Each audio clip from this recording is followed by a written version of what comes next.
Nonda Wata Wata ki City Veni Raturala and a radio Bulan Dua Wata, San Francisco. Me Kochi Kenda Watabai.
E sere manda ni koa At kabunan on the mga marutaki and radio bulan dua bata San Francisco, kauti kenda bata mai, kaina non da bata bata, and the tigabungu and the tinikandua na ngauna viti, and the galeda na vitu na kaloko na ngauna San Francisco.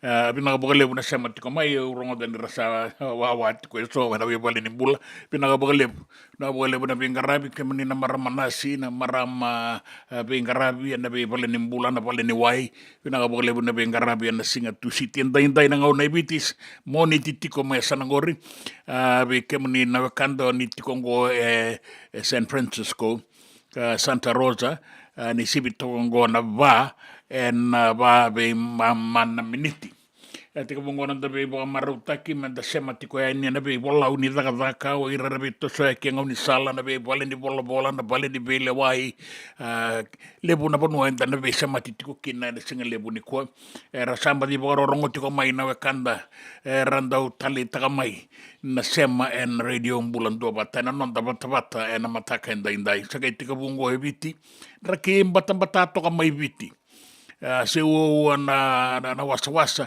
solitiko endoa na ivaroni dangi kaua wasa na non da barabi mai viti te ko mai nan ronga ka tamai su wana woki no sorry then ki tailevo korvo na sanora na sanona itasiri da barabi ke dengo viti levo solitiko ni kina na ivaroni dangi kaua o ka kina na tulau kina tulo mai viti da kinda bagitiko nan rakidu indu yan dono maka kei na ngau nan duindui enda tiko kina eta poka pina kaninda sota rawa tale enan dua na madhaongo pina ka poka lewe kemini na mure tiko nangito enan kai mula ngodi kemuni tiko e hane na tuku so poka mbimbi na non rasa toso e sono kornibuli kina semi-final ena madhaongo ena super deans bata kei na ralube with big ralube weira na ngone lewa bunga sarna be toko ni bunga talanga ni tala no binak rakauta ni ngone buli bata ke ni tubu na buli oti rabe toko ni tiko na madho saoti erna be toko ni talanga kina en madho ngo na Singapore roa in FCC Bank Stadium suba na boga dore kina na semi-final abakabe au na boga dore talanga kina na final nimbula binak arsan do bataroti ko mai na ngale wenda inda dore kanai boga langau do na serre mai na serre bunga oni na boga maruta gitu kina na singa ni ko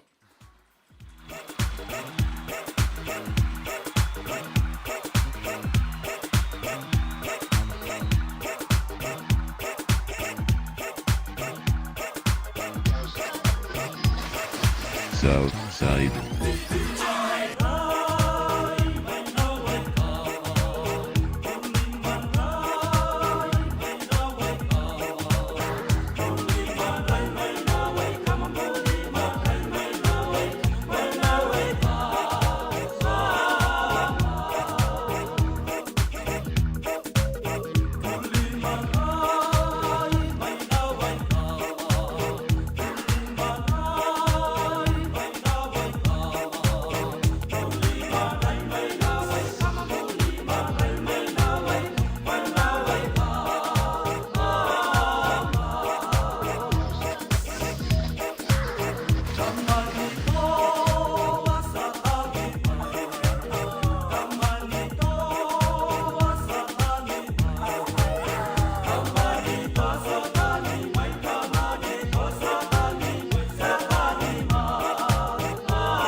E senga dina ni kara rawa na daka waka kekiwa. Ia endona kainda wipu ke kawaka mamanta taka tuna bengaravi. O ia ke tuna kenda to kakana. Na ika, na dalo, na bisikete, na reo bata, na sunbells e tinimbulu makau. O kenda to na senga tiko ni driver, se senga ni waka motoka, kandau dren na tutu beto seki. Erto satu wakarau na Divine Pacific Food Mart mai Sacramento, merto talaveani na nung ni boli-boli. Rawa sara. Witartar ngayani na taliboni diwan 21 saibarua. Merto bakarotaka katalada mai na nung ni boli-boli ena kena ngona totolo tua. Divine Pacific Food Mart, Vitorua Diwawalu Franklin Boulevard, Sacramento, California. Namba di taliboni Diwan saibarua. Erto ngarap talangan ni kena lewak sumburi ani nanomu yaya. Mai na nonderto stoa kena nomu mate ni katumba. Nungu chisu nungu badua. Dorongote na vima mani ono kina vitu ene kawani bugululu we kemudawe California. We mani rua ene kawi kina tolu ene singalewu ni lotilewu we kemudawe viti. E warotaka na New Methodist Christian Fellowship USA. Rongote ene Radio Mbulando vata San Francisco me kauti kenda vata mai. JJ's Food Shack. E tiku kete kina na kakana boka biti me pakana kokonda. Lobo benga ni ngai kani do itu na bundi nan dalo sa tabioka. Na kakana boka langi me pakana steak pakaya loka kena coleslaw. Woo-wee! Na karitoa sa wadha badina na kani kana. Kaya tiku talanga na nono specials and na lomo ni mga dawa. Daw tamba na Facebook. Na doi ni tiwa ya na pani mandray pai kaya na bungatale. Go na JJ's Food Shack. View Valley mo Billy Jade Street, Santa Rosa, California. Karo talagang rito dili mo yang may Santa Rosa, may yato sarani kinavato. Giritirito sana kinavitu sa mabitu tolo dio tolo dundo al limono. JJ's Food Shack, Santa Rosa, California. Na nonda wata kay City Beni Rotorala. Tao kilangin sa banua.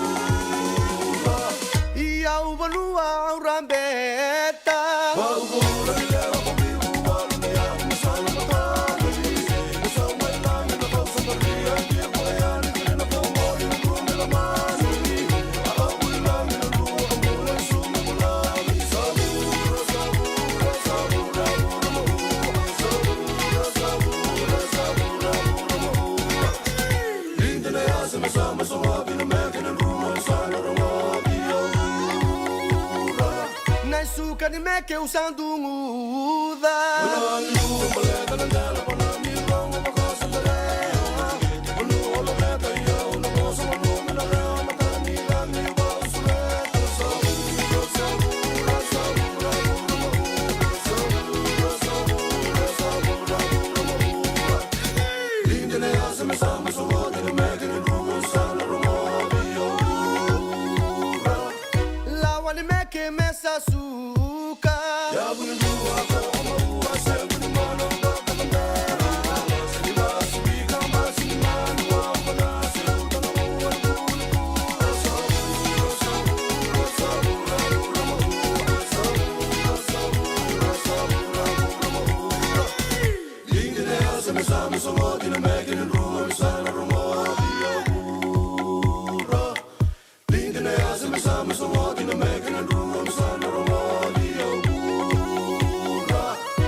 Que me açúcar. Eu vou no rua, como rua, sempre ni mano, vaca também. Ni basi vika, basi ni mano, o na se uta na rua, na bula pura. Sabura, sabura, sabura, pura mahua. Sabura, sabura, sabura, pura mahua. Linda ne asa me sama somo que no me que no rua, me sana roma dia pura. Isso que ni me que usando muda.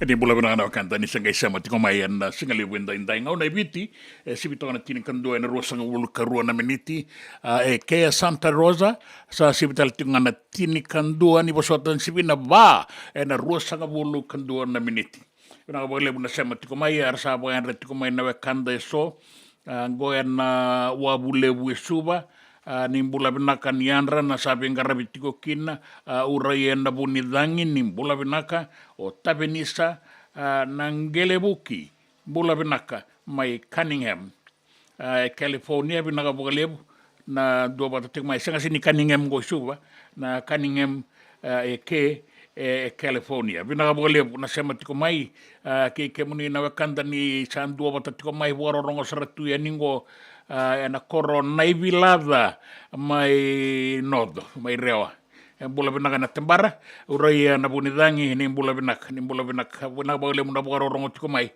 na koro nai vilada nodo na sano rewa ni andrango na wabu subar to sembadi bagai andra tiko mai ni bula binaka o tabini sanangelebuki ke irana kanda na bora rongo tiko mai Randini Tumbo Beseti Moala nimbula binaka kemuni nimbula binaka sema tiko mai en singali wenda indai na nomuni matabu bale mai naroi moala mai lau nimbula binaka malo mula binaka Randini Tumbo Beseti Moala dona ada obo kilato ko boga binaka na Beseti Moala kanda rasa eli na kanda go yenda boga binak ta sema tiko ene senga lebu enda indai ta boga maruta ki tiko ene tukutuku le ke sona tukutuku ene non ta bono eviti nanga irongo di ena tini karua na kaloko na senga lebu enda indai ni na numa ta solitiko ene na boga roni zangi kokoa ena sana lau ke lo mai viti mene atu ya sawa ke ne duru ni wanga ke de sara ena non ta bono ene ngembo kawa ito kina ke ba kauni satiko embara binde binakana dhambe ta waraka manda me binakana rakin dangai beto soyaki dangai salu ndakai taso soko dozoka se tapa numa mendangaraba en nonda beito soya kiene singenda inda ni mula benaka mai Sacramento met benaka bole met Kameli mula benaka do mula benaka mai bola tangane Midland mai bola tangane benaka bolebu apisolo metangi zaki mbau binaka bole muna borongo tiko mai binaka bole muna do batamai na be bole nimbula na be kornibuli rasa matali tunga mai sona gasni buli ringala latiko na ngaunango abang bimbi beira na kaungon buli mai kena non ratimi sama ya zaboto ko ningo na semi-finalist super deans wata kena Whitbix ralube menangai bakuri na moani marda wango me otin da sanga ngole bani na final da bawa bina bina kaya non reita bina ngone buli irna buli oti na itongo ni tumbu turanga da maramba bina ka bole bonon toni besu sono ni beto ko net ko mena singa lebo endai ini banga maruta ki tiko na be sereso so na ituku lelaka mengani tikenda na singa lebo endai ena non da bata ke au na singa lebo endai bina ka bole na sema tiko mai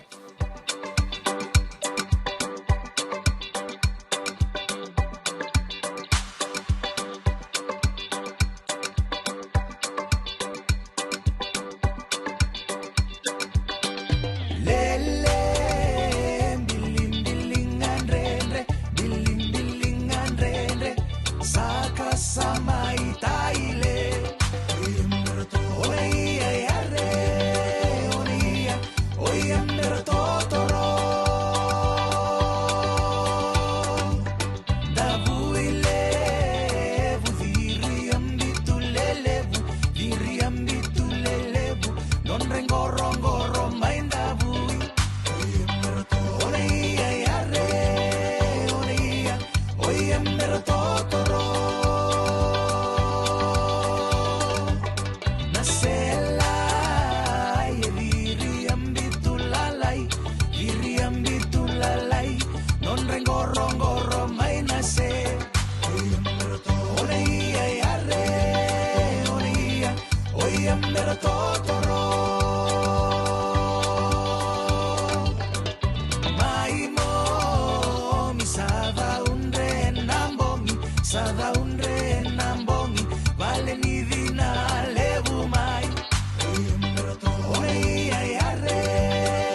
Oreia e arre, oreia, oia mera totoro.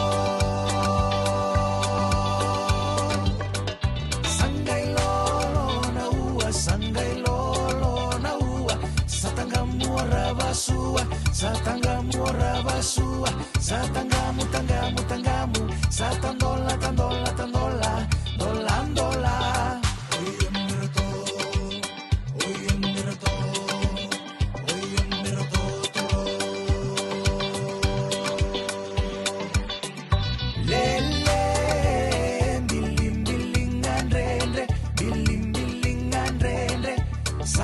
Samai taile oreia e arre oia mera totoro da vuile viri ambitu lelevu non rengorongoro mai da bui oreia e arre oia mera totoro.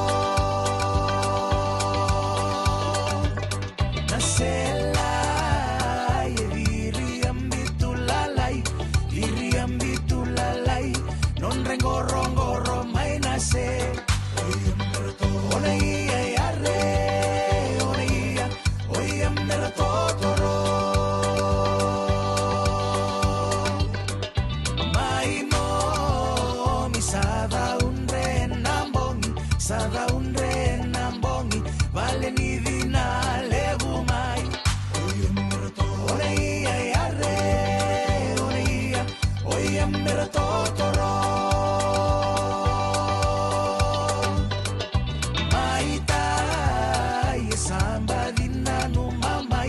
Sambadina no mamai, vale nimbia levu mai.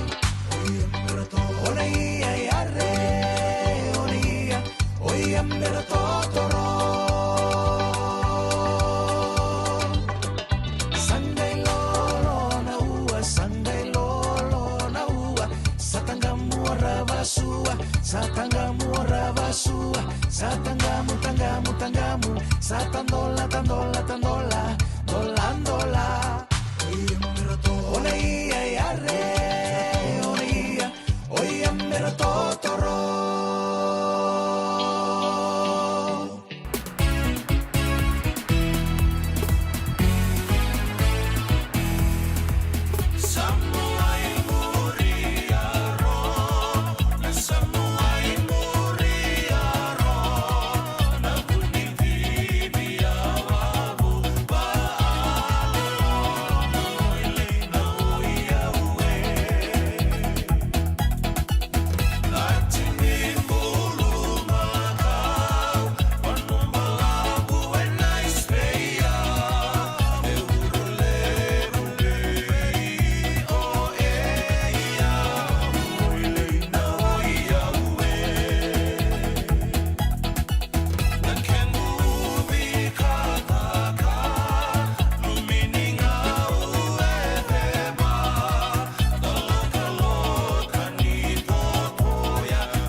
life insurance policy? Nakakil ni tuta na katil kabit ni kostita na 2022 o sagir ta kasarbiri ni tauna. Kabi nga ya kila maga nga ya sala ko mana check. Sengat tali ni pera, sengat saranga ni pera palilay. In time saranga mai. So ang kali wala ka tala tunda wala. Kuwertongo. O sa ro dengo pamilaksa. Iyo, o yasar nga na buna, rao sara, sa tiko na pepa se senga, bulo binaka se tobi mate, kambani duan nga kana soma mena claim na lom ni rosa nga bulu kavana ua keada na lenga, nisa yambaki roa tina policy. Text mai kina wasa eva walu dua, tolu walu lima ena kena ituku matai lalai. O ya na wasa eva walu dua, tolu walu lima. Doyan Robin na ramaraman na ita. Do samba di ba kusa iwe? Yandra na ita. Kita sili katalaw mande na Orange Lounge. Maleka. Warasan ba di kata-kata pinakasartunga toboy, simpang bakaw. Gay way dala tu kinambat. Koe serengan kori. Sono ngono santa pinakat serengan na kenta kakana. Di na to zoko. Kaya kitu sana berata ini baga singlebu, kitu sana gali baga kabi ngaya ni kena. Na Orange Lounge, katalaw baga singlebu sa baga kabi, baraw tayo ito baga manggo sanggay to toka na buno ni kana. May namenta to ito niti, kanay baga singlebu sa baga kabi, may baka na baga sakera, na sui, ikatabu teke, roro baga lolo, kay na vida tale. Giraraw mo kila na menu ni singoya, na Orange Lounge, tolo-tolong dua, Orange Street, Santa Rosa. And dua tala na tamang ni Grabe ni Divine Group of Companies. Dola man na wala kaloka na mataka, kina wala kaloka anambongi moniti kina singatambo na Orange Lounge. Tolo-tolong dua, Orange Street, Santa Rosa. Dendran beka nang wala ni kibal nilo tino buko ni oso pakadadaka. Sendra-kendra kita beka na itos-tos nimbula, kuha ni lenga sinui gawa-gawa. Nana magi-mai kina programo warotaki, mai vera tau na New Methodist Christian Fellowship USA. Nongu chisu, nongu banua. Rode na bima manione na kabini buko lulu bei Kemando e California, bima mani dua na singilebu ni lotu lebu bei Kemando e Viti, and a radio bulando wata San Francisco, me kauti kanda wata mai. Nanonda wata-wata kay sitiweni raturala.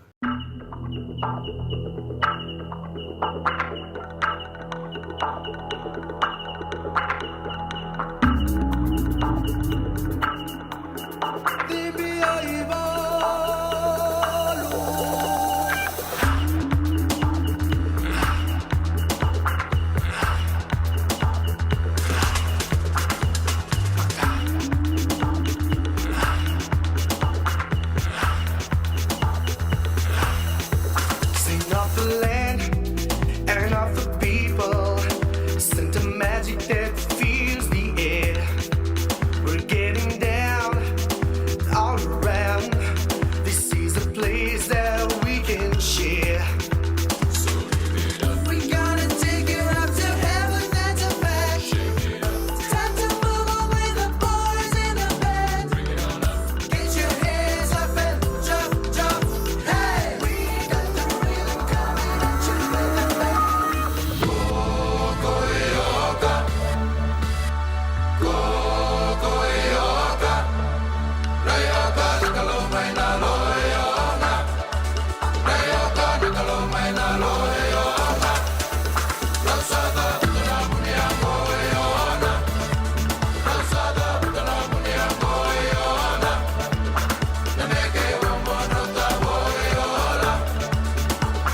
Ito bula binaka tevita tambakau.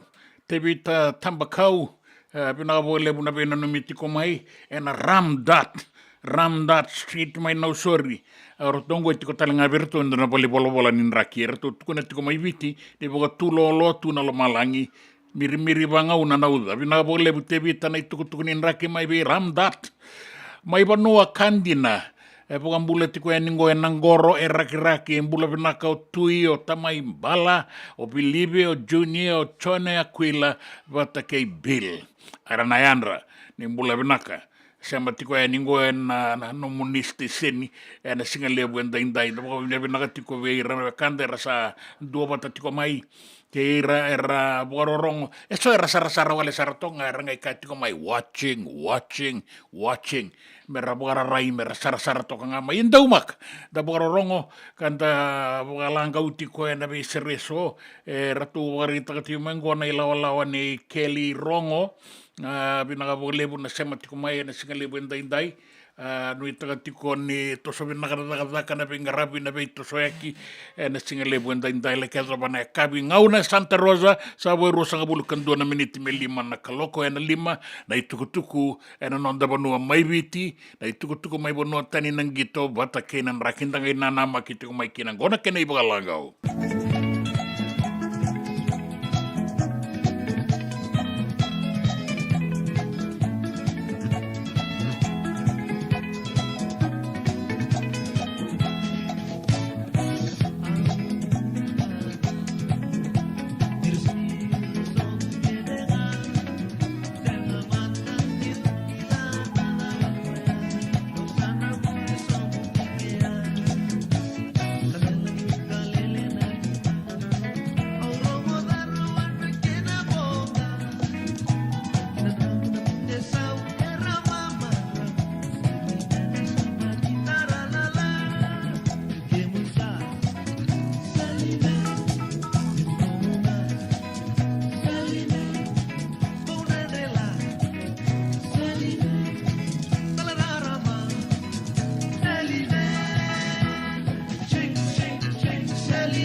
JJ's Food Shack. E tiku kethi kina na kakana boka bitki me pakana kokonda. Lobo benga ni ngai kani doitu na bundi nan dalo se tabioka. Na kakana boka malangi me pakana steak pakaya loka kena coleslaw.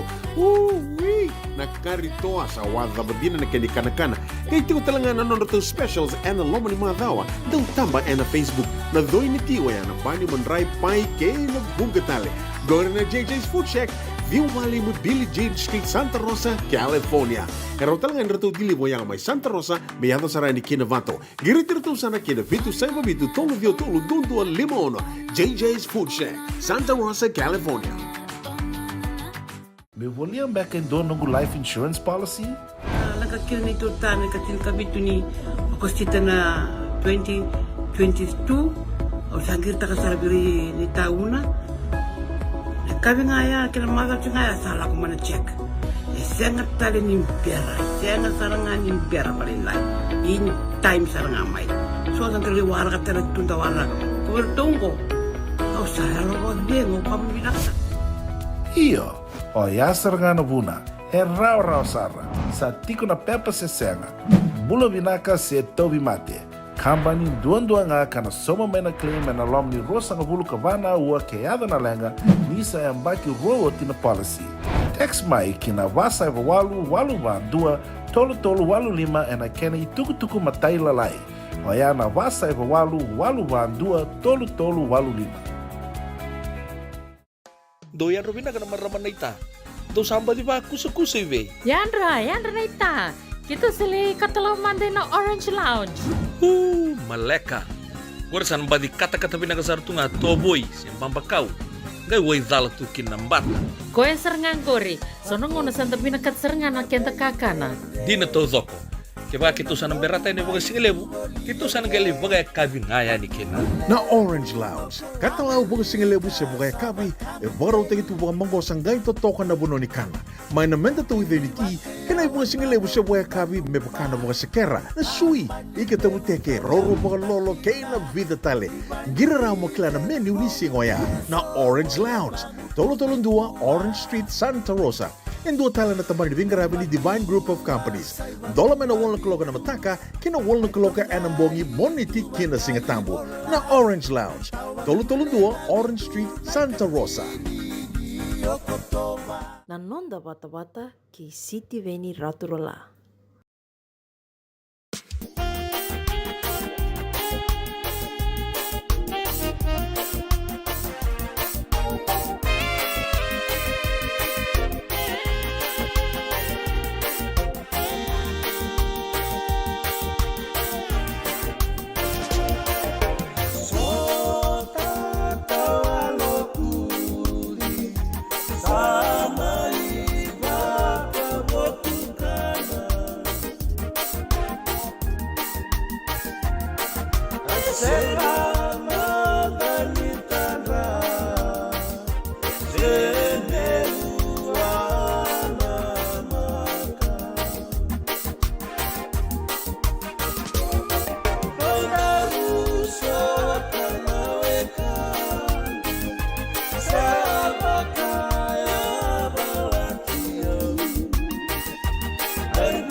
Wara tukana tukutuku ena nonda vanua kena vea sai vura na tini karua na kaloko na ngauna maiviti na ngauna Santa Rosa na lima na kaloko ena kavi so era sa suka maina dagdaka so era sa boga mbiu tale mera mbiu tana vale rangolea nikina vuni bono ni dagdaka era na laki an rambongi ena kavi ndai ta boga bina gatiu kina senga ya kavi tiko ni singa moniti mai Santa Rosa ngo da sema tiko ya nikina ena vei matabu vale na koro na itiko ni vangalala na da koro boga vitin da sema tiko mai kina dola bina e tua te buluma dola bina Kelly Rongo Fong uraia na bunidangi dong bula binaka ni bula binaka na e kaina ke veu ni do mbega na reli ndo na songo di volutu e daga tiko ndora bonongo mai nodo ta boga binaka boga lebu poni pate tawake bula binaka matangali boga rongo saratiko mai bola tangane Southampton vera ke mani so era boga rongo tiko mai Gosport na tiko ni manua ni bola tangane mai Southampton boga ni binaka tiko en singa ndai mareda la langa besi ni mbula binaka na radio mbulan dua bata na nomuni kauti kenda bata mai boga rongo saratiko ni mai Serene mai Australia eta tiko mai merke eta tiko ni mai bola tangane ta sale stelle mai Serene we M2 Saturu o Serra Tuibuera reno na signi sudu tiko ni kwa vinaga bolep era tololo matale tunga ningo mai Palo Alto San Francisco Stino Tokona mai Okalandi New Zealand sa New Zealand ngo Simeone ngusto ivalu dola bina boga rongo tiko ningo e Melbourne mai Malevani sa reu tiko baga balile na raki bata na deba ke Australia dorango nele o tiko ngori mai Canberra na koro turanga mula bina ka Francis tubo saturu steringoro boga nu ne bina ka tiko Moses Marabo no mondo lomani San Francisco botena kandabu peli tau mula bina kana boga rongo tiko ningo na ya tu masela do warga toka na tuku era no tokonua na tini karua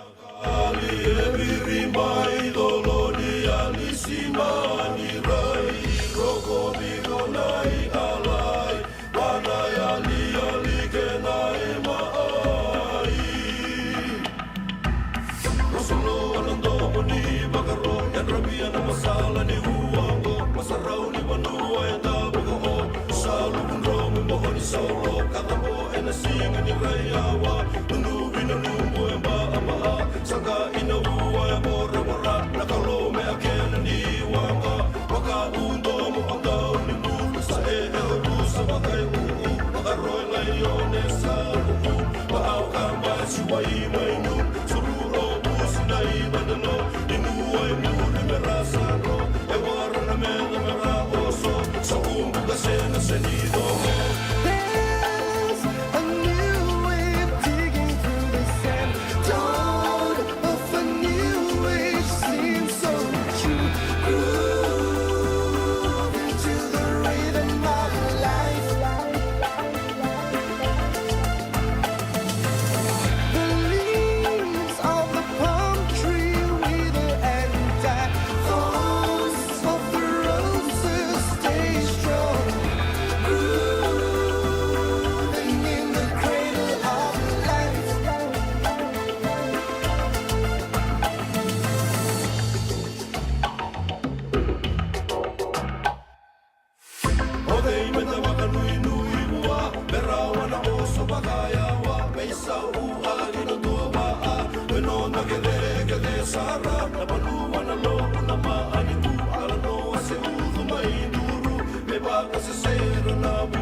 There's a new wave digging through the sand.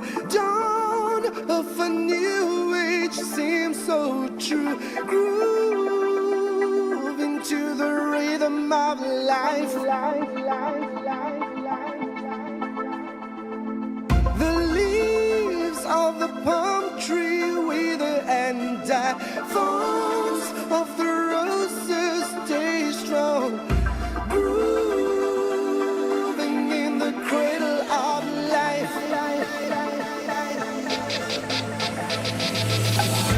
There's a new wave digging through the sand, dawn of a new age.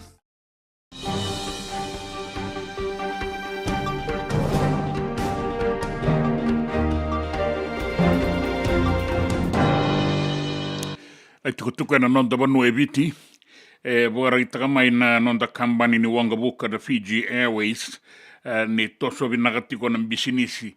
Kandina nga ni tiko e son angadangada ni langadaka ni vebukaya ke nondonu menta kaua ikina ka ngangarau ni talenga. Na mbaksao ti ruanondolu rosangabulu katolu. Rawatakina na kambani ni Wangabuka ngo. Tumbu vinaka. Ruanan rau ono sangabulu ka ono na milioni ng dola ni viti. Oya may na sea, bata kina bebonu e te kina na nona iau, na kambani ni Vukango na Fiji Airways, ka lakia zabatiko na tolu nan rau tini kandua po indi ruan na milioni na lebu ni labo e rawata mai na ilabo nganga. Dina nga ni sa tini kavitu na pasende, kana na lutu mai na yambakia ni kiliu runan dolu rua sangabulu karua ya da baga vina gatiko kina ni walu sangabulu karua po indi ono na pasende ni kambani ngo na Fiji Airways e nona na matani tu eviti ka 5 sangabulu kandua na pasende ni kambani taukena na matani tu eviti. Dinanga ni rawata in 2.8 na bilioni na mbaksaoti na Fiji Airways na numatiko ni narawa ni adoveni na iwatangindingende se sunrada ke bagalailai na mbakingo ruana undolu rua sangabulu kaba ni yoti na mbaki bagailabo. Bugari takamai na kambani ni asolia ruana nrau na milioni na sea bobo kina matanitu ka rawata talenga en donan rau kandua po indi diwa na milioni na sea ka bolia na Fiji National Provident Fund kina Unit Trust of Fiji. Kana dona itukutuku bagarai takatiko mai na matambose ni vengarabi raramba na Fiji Council of Social Services ni rakune sona i olo wainganga di bei baka matenitaki na sona anu mai lau. Era samba di takasa ni kina na i olo wainganga ngo na sona anu mai na atulau isang ni dabuti na anu daba ya baka ritaki nga mai ni rasaya doani na i olo ngo na bein barabia so ka bugarita ka mai kina vani data na singa na itukutuku ngo na maramango en directa ni matambose ni Fiji Council of Social Services FCOS. Bugarita ka ovani ni rakuniti kongo sona yololo ka bugan bauti ni rala ki buga somburia ni mai na bei wangala laike na yota randau sokoani kina ya tulau. Era kautaya ni na wainganga karla kimbiuta tu na be imbarabi era nanga ila ko talea ni so e muri merla kitomika ka bondo kamai na no mitiko ni rawili taletiko ngakina so na wanga ningoli bogara kimai ni irasanda uya do tiko ya ni na nonda be imbarabi mai na ya tulau so na wanga kasenga ni kilai na bono era lago mai kina karsanga talangani kila ina wono era sangole tiko kina.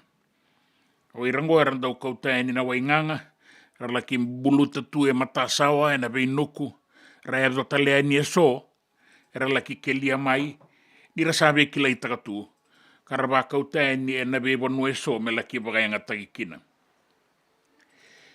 Na non ratu i bagasala na matambosengo na FCOS, era tau kaya ni binakara ke bakainda tiko mena non dabi atu anu, mai na atu lau sa sotale ne anu eviti me da bagayanga takana non tanga una na sona takataka yanga na teitei na takataka ba koro Taka kuni baka ngai kenda ya na taka ni wainganga baleta ni na kautamai na bulan rendre na maboa ke na tau mate. Rasa taka tiko bolebu na itambangon ne mai na ya tulau ke na be anu anu tale so na nonda panua mera be bo sakita kina na taka yanga era raoni dau kina bula raramba. Na itu ningito. Sa bagarauti kongo duana kornibuli ngole talenga mai bono lebu ra kornibuli mai New Sawa kornibuli lotu ena nonda tu under 16 na sota ni ralube with bigs ralube na kornibuli ngo New Sawa mera una sota ke na kornibuli mai na rukuni benda kuwa na andi da kombau school mai Sawani bagarita ki mai ni rasa ya dobati ko ngo na bata ni semifinal na madongo ka da boga bina kan ira to mbo ya dobani na iba tangin dengan ngo ni matai ni ngauna dona kornibuli kan ole baga ya wati ko mai tabeuni na sota ni wet bigs ralube na singa boga roengo me sota kina ke andi da kombau era sa boga rauti ko mai na be timi ka dina ni so la ko ya wati ko mai era sambo mai zo taleti ko ngana bata ngo na non sasanga merambo kautalesu na ido do bieso na iba tangin dengan ningitongo karamai sasanga tiko kina na super deans wata kina with big ralube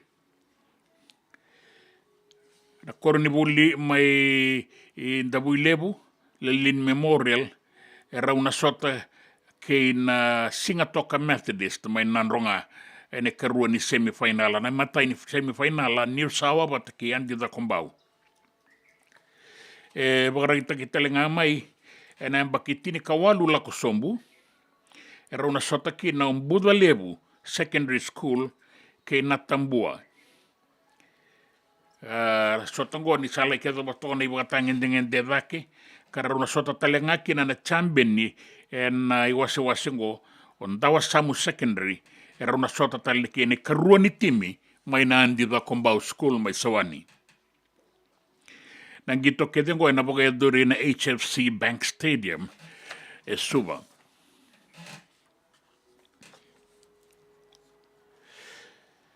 sa mai daba na sota ni bura na Olympics mai Parisi mai Varanise na kena songo era o sota ni era marautaka na vei matani tu karaba itabi na embakingo ni sama idaba kara sabo ka bagarau yani kina sota ni Olympics kataraba mai Los Angeles mai Mereke era bagarita ka mai na nonra bagabina binak ke na nonra marau ni sama idaba nang gito ka asa taurakina o Mereke na itutu sareda ke ni arawata na iwili ni metali lebundua tarabaya ni China ro ya basanga bulo na metali kola anga indu walenga na iwili ni metali siliba sa taurakina na kena idobi o Mereke na sota kasenga yoti tikongo mai Varanise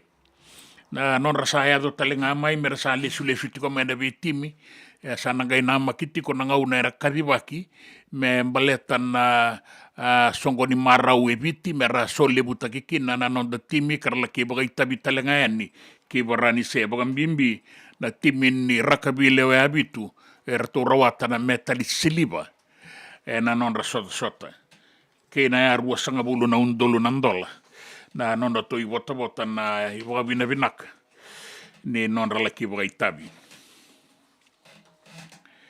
kena itukutuku nin raki bagarita ki mai nin dua na i bagaroni dangi kaukaua tokango na non da banua ka na ayanga menda kaua itaka na ngonen dau besoko ke na be anu mai viti na itukutuku nin rakingo bagarita ka ni solitiko na i bagaroni dangi kaukaua mai na non da banua i viti ka bagarita ki mai ni tanraba tiko ningo na ya tulau lo mai viti o tabe uni ke na be anu wole kata o kandabu bata ke na anu wole kata na ya tu ya sawa mai raki na leva kei mbua kei na tokalau kei maduata.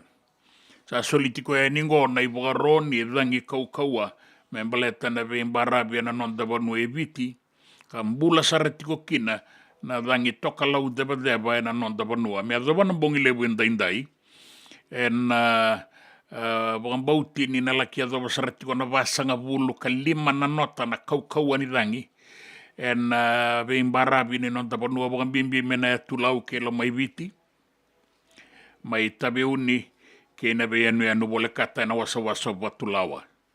O kandabu bata kena ve atu anu na atu e sawa mai raki na deva ke mbua na tokalau ke maduata na mbula toka kina na dangi tokalau deva tatamba na sona ngauna wara na wasa uku na loa katau wanga una naunda singa toka na bua suba ke na usori mai korowo se rua na mosi na itasiri ke na dolo ke tailevu na sanora na sana umbua na sana maduata ke na sana da kaunrove nraki sembera mai na dei koto na ke na itu wakingo me adova da singa ni mataka ka nuita ke na nonda kauai di bora sarati kono wasa mbula na ke na dangi foi akse ambalele ko nga sporat koa le atmotero tuam ni bula vena kana kanda mai rutuma ai boga roba tango ai anga telanga me kau e takiwe ke muni ni toka ni na boliku ni vetu anu viti na atu rutuma ni bula vena kana vengara viti ko mai o inafa na kele ni wanga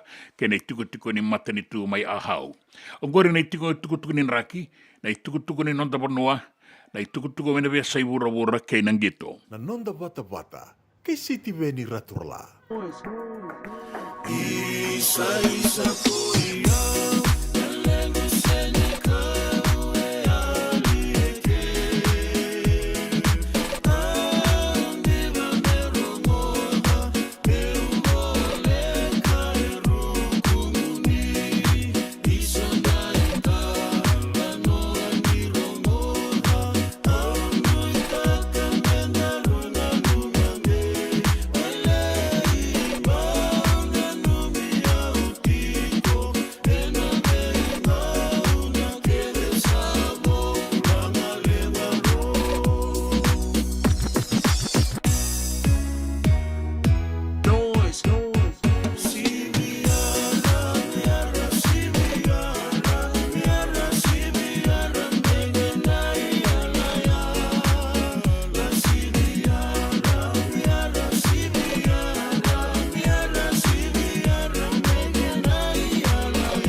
é quem dona do life insurance policy? Nakakil ni tuta nakatin kabitu ni akostita na 2022 o sangir takasarabiri ni tauna. Kabi nga ya kila mother nga ya sala ko mana check. Sengat tali ni pera, sengat sarangan ni pera palilay. In time sarang amay. So ang kaliwara ka tala tunda wala ko. Kuwertong ko. Au sarang ko dengo pamilaksa. Iyo, o yasar nga na buna, rau sara, sa tiko na pepa se senga, bula vinaka se tobi mate, kambani duan nga kana soma mena claim na lom ni rosa nga bulu kavana ua keada na lenga, nisa e ambaki roa tina policy. Text mai kina wasa eva walu dua, tolu walu lima ena kena i tuku matai lalai, o ya na wasa eva walu dua, tolu walu lima. Doyan Robina ka naman raman na ita. Do samba di ba kusa iwe? Yanra na ita. Kita sili katalaw manday na Orange Lounge. Maleka. Kursan ba di kata-kata pinakasartunga toboy, simpang bakaw. Gay way dala tukin nambat. Koe serangan kori, sonong ngono santa pinakat serangan na kenta kakana. Di na to zoko. Kaya kita sana berata ini bagai singelebu, kita sana gali bagai kabin ngaya ni kena. Na Orange Lounge, katalaw baga singelebu sa baga kabi, e baraw tayo ito baga manggo sanggay totokan na buno ni kana. May namenda to with ti, kanay baga singelebu sa baga kabi, may bakana baga sakera, na sui, ikatabuteke, roro baga lolo, kaya na vida tale. Giraraw mo kila na menu ni singoya, na Orange Lounge, tolo-tolong dua, Orange Street, Santa Rosa. En dua tala na taman ni Vingarabi ni Divine Group of Companies. Dola man na wala kaloka na mataka, kina wala kaloka anambongi moniti kina singatambo na Orange Lounge. Tolo-tolong dua, Orange Street, Santa Rosa. Nungu chisu nungu banua.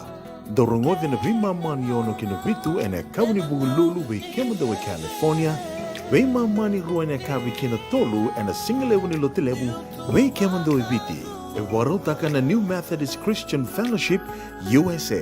Rongode na Radio Bulan Vata San Francisco, me kauti kenda vatamai. Nanonda bata-bata ki City Veni Raturola.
Ongo na rongo may bala ni Songo and a radio bulando vata San Francisco.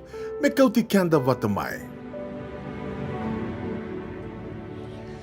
Na so lebu ni singa ki tai lebu. Na baga dori ana singa baga rawa ni katulu sanga bulu kandua ni singa ni bulango ko sita. Na ruan 256 Griffith Avenue, Santa Rosa, California. 25 Vasaiva Vitu. Na songo ni bwana nomini ambakin rau ni korni buli mai ratu kanda bulebu. Na baga dori ni katini katulu ni September na ambakingo. Ruana undolu rua sanga bulu ka ba. 5 na kaloko kina tini kandua e nambongi. Ka na soli wale tiko kina na waimbuta. Mai na 5 na kaloko kina Vitu. Goya na cocktails. And bugadori na Holiday Inn Express and Suite. And diwan 2 Vitu 5 West Stockton Boulevard, Elk Grove, California. Diwan 5 Vitu 58. Kaya na nomodo songo na lewen ni mata masumasu ni ANCF. And bugadori and kawalu ni singa ni bulo kotoba saya watogania ronyo ningai wetu kutunita kana bonwe bagai dorikina 225 and the Pacific Avenue mai in tiko ni nandau songo wa ni Santa Rosa kanuita kinyo ni na yado ni kina bogalewelebu ngoribido na tukutuku tawana na irongo mai na balani songo Na nonda bata-bata, kay City Benny Raturla.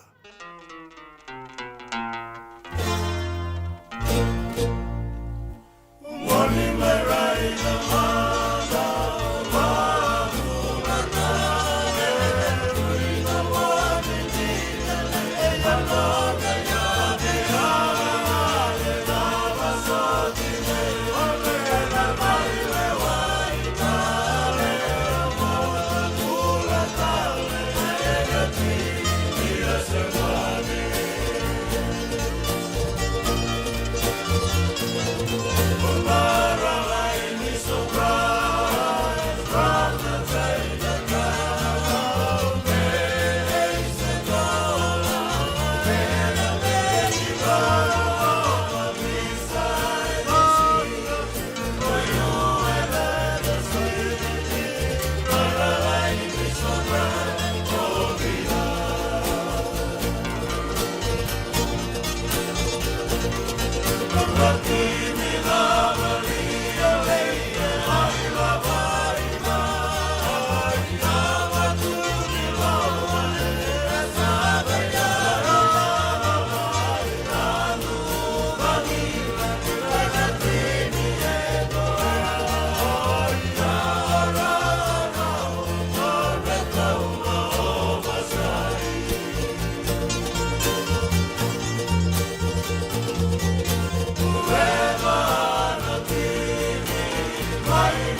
JJ's Food Shack. E tiku kevi kina na kakana boka biti me bakana kokonda. Lobo benga ni ngai kani do itu na bundi na ndalo se tabioka. Na kakana boka malangi me bakana steak baka eloka kena coleslaw. Wee! Na kari toa sa wadha badina na kani kana. Kay tiku talangana no to specials and lomo ni madawa. Dau tamba na Facebook. Na doi ni tiwa ya na bani mandrai pai ke na bunga tale. Gore na JJ's Food Shack. Viu Valley mo Billy Jean Street, Santa Rosa, California. Karo talagang rato dili mo yang may Santa Rosa, may ato sarani kinavato. Giritirto sana kinavitu sa mabitu tolo dio tolo dundo al limon. JJ's Food Shack, Santa Rosa, California. Me voliam back in doon ng life insurance policy? Nakakil na ito tayo, nakatil kabito ni Akostita na 2022. O sagir ta kasarabiri ni tauna. Kami ngaya kila mada ngaya salah ko mana check. Sengat tali ni pera, sengat sarangan ni pera paling lain. In time sarangan mai. So ang kali warga tala tunda warga. Ko tunggo. Au saya lo bengo kamu binasa. Iyo, o ya sarangan buna. E rau sara. Sa tiko na pepa se senga. Bulo binaka se tobi mate. Kambani duan nga kana soma mena claim na lom ni rosa nga bulu kavana ua keada na lenga nisa ya mbaki rowo tina policy. Text mai kina wasa eva walu walu dua tolu tolu walu lima ena kena i tuku tuku matai lalai. Oia na wasa eva walu walu dua tolu tolu walu lima. Doyan robina kana maraman ita. Do samba di ba kusa-kusa iwe. Yandra na ita. Kita sili katalau mande na Orange Lounge. Maleka. Gorsan ba di kata-kata pinakasar tunga toboy simpang bakau. Gai wai dala tu kinambat. Koe serengan kori. Sono ngono santa pinakat serengan na kenta kakana. Dina to zoko. Kaya kita sana berata ini bagai singelebu. Kita sana gali bagai kabi ngaya ni kena. Na Orange Lounge, katalau baga singelebu se baga kabi, barau te tu baga mango sangai to toka na bono ni kana. Mai na menta tu ide ni ki, kena baga singelebu se baga kabi me bakana baga sekera. Na sui, ike te uteke roro baga lolo keina vida tale. Gira rao mo kila na menu ni singoya. Na Orange Lounge, tolo-tolong dua Orange Street, Santa Rosa. Yang dua tala na tamang di Bingarabi ni Divine Group of Companies. Dola mena wala kaloka na mataka, kina wala kaloka anambongi moniti kina singatambo. Na Orange Lounge, tolo-tolong dua Orange Street, Santa Rosa. Nanonda bata-bata ki City Veni Raturola.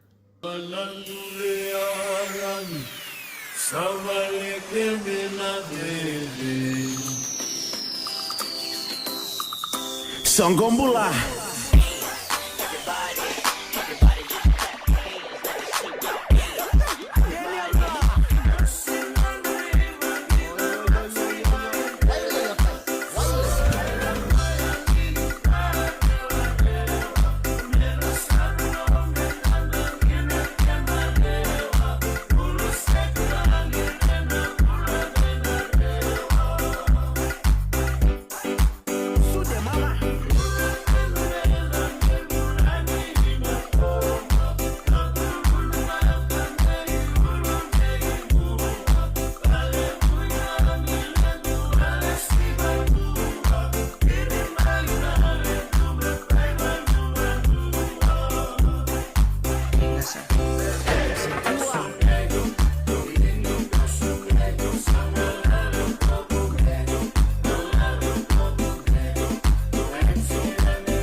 bula vinaka mere matani tombua boga rongo saratiko mai Melbourne mai Victoria, Australia. Bula vinaka te vita tambakau weka ia nanga indua nano mundo serena mani nalavani na sengai ke na be bonua ni takadaka ani boga rongo tiko mai na koro vina boga lebu soli tiko ene boga roni tangi kau e kandabu na boga vina vinaka na singa lebu enda indai ni da sema tiko e aniki na stino tokona tuko na mai kwa ni dila vinaka saratunga ngona singa na koro kalandi mai New Zealandi makare boga vinaka na be talanoa ke na rorongo ni sere boga saratiko e anikina William mbati ratu en rabenaka nimbula vinaka alitia Kelly vinaka boga lebu na sema tiko mai naitambe ningito rakavi Bula vinaka boga lebu na vengarabi skeli ratu dola vina waisea bushanti bulare sarsara igoyani mai nawi mai sabu miang bulare no kandango choweli na kele mode boga bula tiko mai nai matanga na Queens Road ngango ebesari boga no inde vinaka tiko yani pe imbola sorwanga Yesa, mo dola vina, pau vitu kawalu, ra sema tiko mai na singa lebo indai M-Rock, lewan yabi, bula vinaka, bula vinaka, mai na do lebu research station, mai singa toka, dola vina. Alena makasiale bula vinaka tau, sa loloma boka lebu saratuya ni bai kemuni. Ini atukana bula malaka keuni bula binaka matagali tom bulibo obi bula binaka bukan ini binaka tuyan in be vanua ni ombalabu bula mai otahu tahi mai Christchurch New Zealandi binaka bolebu na wekanda era sematiko maingo wili talitungaki na unai sinambose bukan ini binaka tiko yani na bengarabi na ara kereit ko mai menda be botai tiko ngani be lasarusa toka ilangi ke chona tawai gonga na Golden Gate na bono le bo nambo walu mai mbua sanjina ni bula benaka kabising tiko ni moniti ni kwa mai na tukuka torika tinai rongo benaka tiko yani na boga nui na singale wenda indai and then ngai rongo tuku tale na dua na kaloko and singale ni kwa and no they was sending una go and wata kiau and radio mbulandua wata San Francisco County Kenda watamai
rawana dhaka kekiva.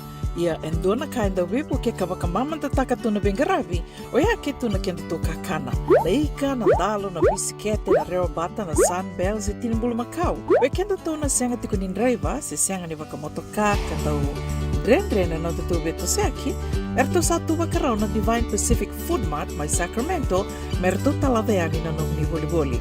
Rao sara, we tartarngayani na taliboni diwa dua ono toluva diwa ono saivarua, merto bakarotaka katalada mai na nomni voliboli, ena kena ngona to tolo tua. Divine Pacific Food Mart, Vitorua Diwawalu Franklin Boulevard, Sacramento, California. Namba di telefoni Viwan 21 Toluva Diwa ono Saivarua. Erto ngarap talangan ni kanalay waka sumburi ani nanomu yaya. May nanonor to stoa kina nomu mati ni katumba. Dendram beka nang wala ni kibal ni lote na buko ni oso pakadadaka. Sendrakin-drakitan beka na itos-tos nimbula. Kuha ni lenga sinui gawa-gawa. Nana magi-mai kina programo warotaki. May veratao na New Methodist Christian Fellowship USA. Nongu Chisu, Nongu Banua. Rungode na bima manione na kabini buko lulu bei Kemundo e California. Bima mani dua na singilewu ni lotu lewu bei Kemundo e Viti. And a radio bulando wata San Francisco. Me kauti kanta wata mai. JJ's Food Shack. E tigo kedi kena na kankana boka biti me bakana kokonda. Lobong benga ni ngai kani doito na bundi nan dalos e tabioka. Na kankana boka malangi me bakana steak baka eloka kena coleslaw. Wee! Na karitoa sa wadha badina na kani kanakana. Kaya tigo talanga na nono specials and na loma ni mga dawa. Daw tamba na Facebook. Na doi ni tiwa ya na bani manray pai kay na bungatale. Gora na JJ's Food Shack. Viu Valley mo Billie Jean Street, Santa Rosa, California. Kaya talagang rato dili mo yang may Santa Rosa, may yato sa ni Kinavato. Giritirto sana kina Vitu Saiba Vitu Tolo Dio Tolo Dundu Limon. JJ's Food Shack, Santa Rosa, California. Nanonda wata-wata kay City Veni Raturala.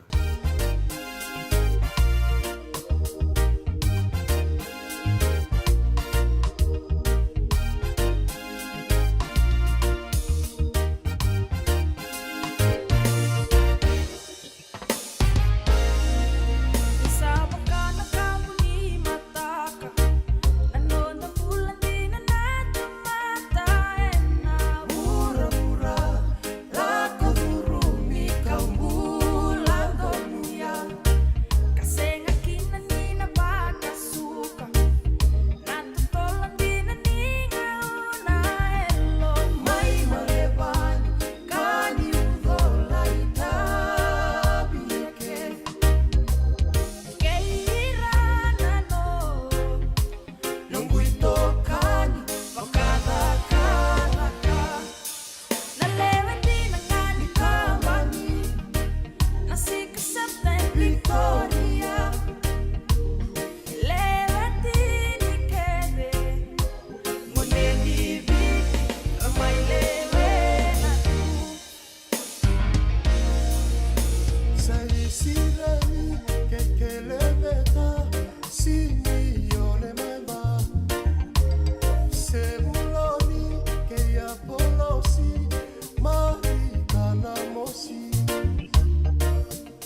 Bula vanaka torika tinai, mena tukuka wagarita katiko mai na bakandango, duenda ugarorongo mai de visinga.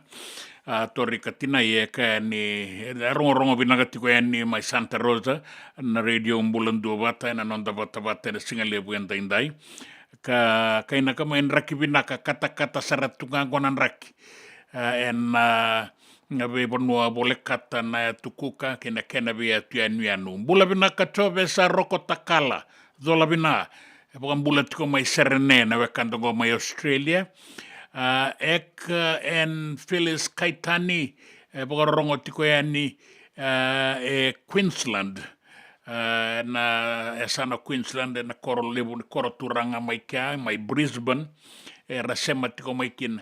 Dua na kai tali tagi kina na radio Bulan Dua Bata baleta ni inda beisema tiko yani na bura tau doko. Ina bura enda tiko kina kandaroni bagarorongo ke baka enda tiko mai viti enda bagarorongo tiko nga mai viti veira nga mai viti kasanga sotimba kan ni tala di kenda sar na bonga binaka ni be serre ke nei tukutuku enda rongoba ninda tiko nga mai viti ena Bulan Dua Bata na radio Bulan Dua Bata enda sa tiko saranga e bura ena dua nga na lama oya sarani kobuti New Zealand, Australia, Amerika, o viti na tukuka na tumasela ke ira mai Micronesia e bakaki na tokalo e loma ke bura e do sarani kimbola tangane ke Amerika ninda tiko ngango e Santa Rosa bula vina kalora nei Hazelman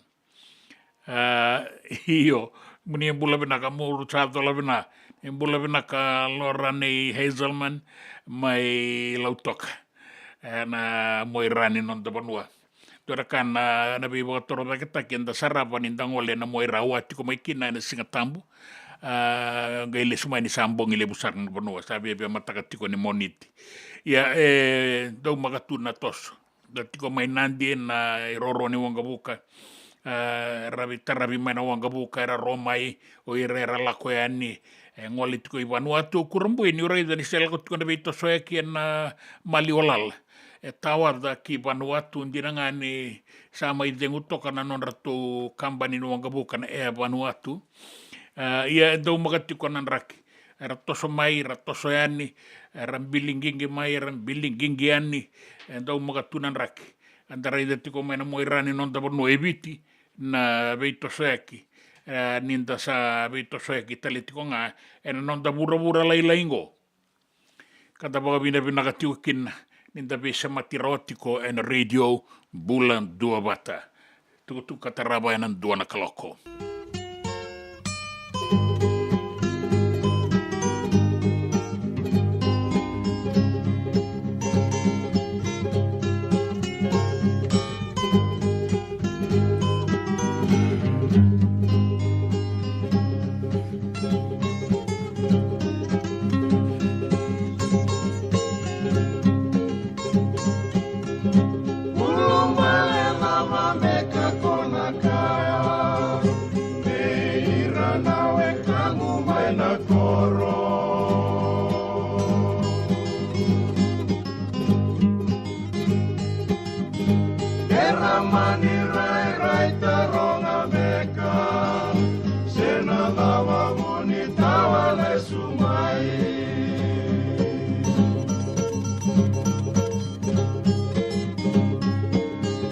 Sandiatu lawa tu na sengani loma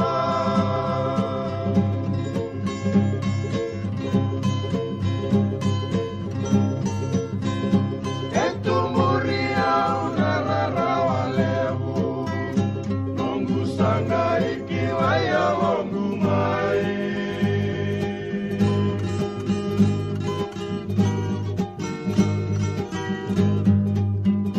Salala nonda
Kilai talenga me komba masinga Oe nakawai kami kamira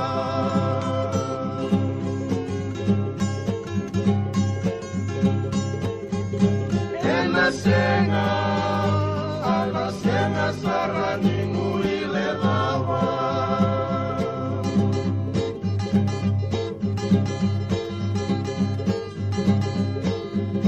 Luciana makavina vinaka Kakano munina ungaraviau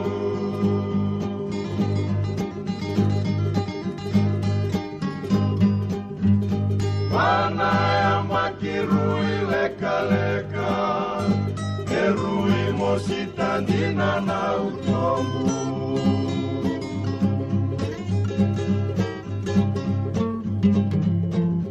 Bisandiatu nongutangi mena ya molikilei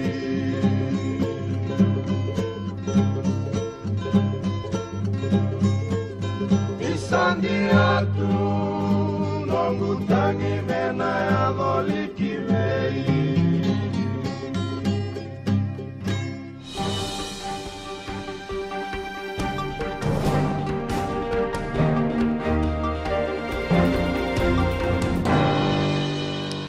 Nai tukutuku ana singalewu indai sa ono na kaloko e Santa Rosa.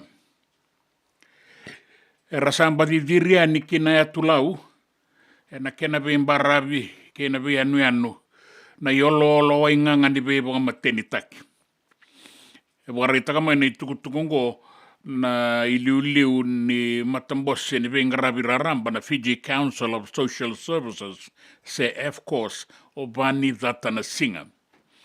E kai mai avani ni ramba di be diria kia ningo na wainganga ni be bo mateni taki maralaki takasa na be mbarabi mena ya tulau. Kara rai wabondo ki mai e na wanga ningoli se na iota e randau besiko ya ni eka. Sa bagarai ki mai ni randau laki kelea ni e sona wanga ka senga ni madala ralako mai vei se ralako tiko ki vei. Ka wambau tini sa i rongo rakau da tiko e ni na wainganga ni vei bo mateni taki ki na vei anu me bakata ki lau. Bakasamba di kune maingo.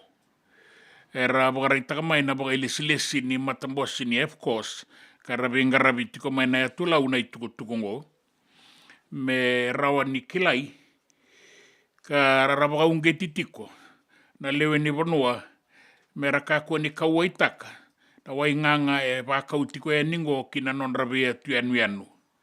Rakako ni baga o ngai rakina. E binakadake me rabaga o ngai ra e na takadaka yanga e so. Ka rawan ni bue tadake. Na non rambula ni be baga tora taki. E sona i tamangon e ra wakau tamai na itukutukungo. Ka sama i bebo sakitaki sara wakan bimbi. E na sasanga i so, ninda vina katatiko me tarovi. Ka wakau ang bokotaki, na wainganga ni bebo ang mateni taki.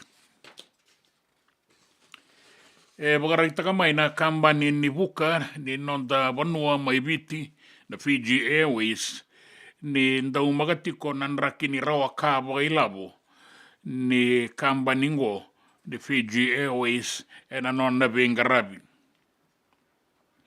Ya wakaritaka mai ni abutaki wakavinakatiko na non ratu vengarabi e na pe ka wakailavo e ratu rawata. Ni adu tiko e ni ruanan rau ono sangavulu ka ono na milioni na dola na sea.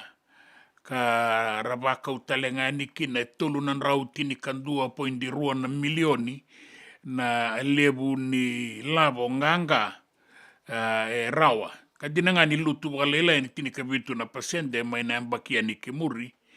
Ia na kambani ni Fiji Airways e tau kena na matanitu e 5.2 na pasende. Ka buka tule wakina en veka indono mengaraba na kambani ni wangabuka. Ka ni 5.2 na pasende na veka tau kena na nona sea na matanitu e viti. E dina ni basi ka sona lenga e songa na mbole kan basi ka mai ia e wakareita kan Fiji Airways ni arawata i ruanan rau na milioni na dola e na ilavo wou ka wakadurume mai ki na matani tu mai na Fiji National Provident Fund wata ke na Unit Trust of Fiji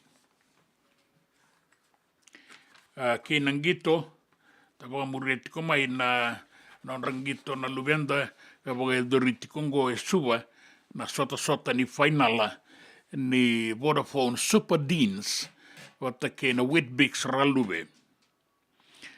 Beir na ngone lewa o New Sawa sana tambe da kengo ngone mataini ngau na mea na semifinala e rauna sota kina ki andi da kombau e na singa waka raua ingo.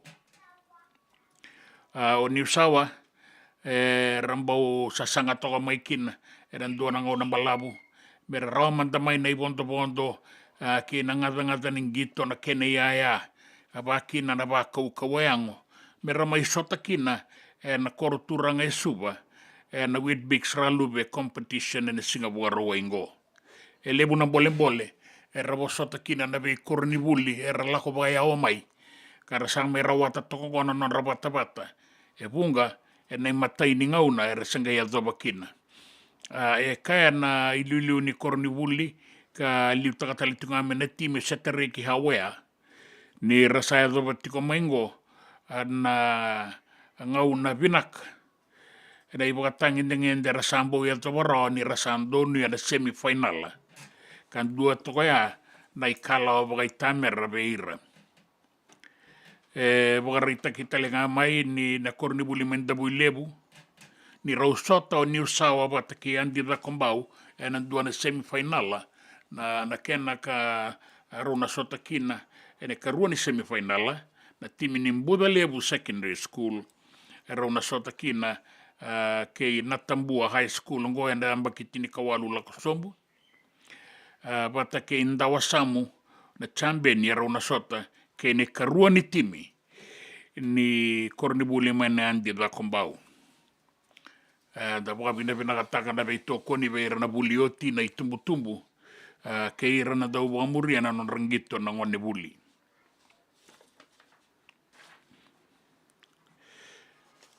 Kina vei vanuatani sa dhapa na sota ni Olympics mai Parisi mai Varanise ka wakareita ki mai ni Ramarautak na vei kaira Sarawat ka rawa taikina na timi ni China wata ki na timi ni Mereke ni rawa rawatan na wili nduandu eda ki rawa abasanga bulu na koula.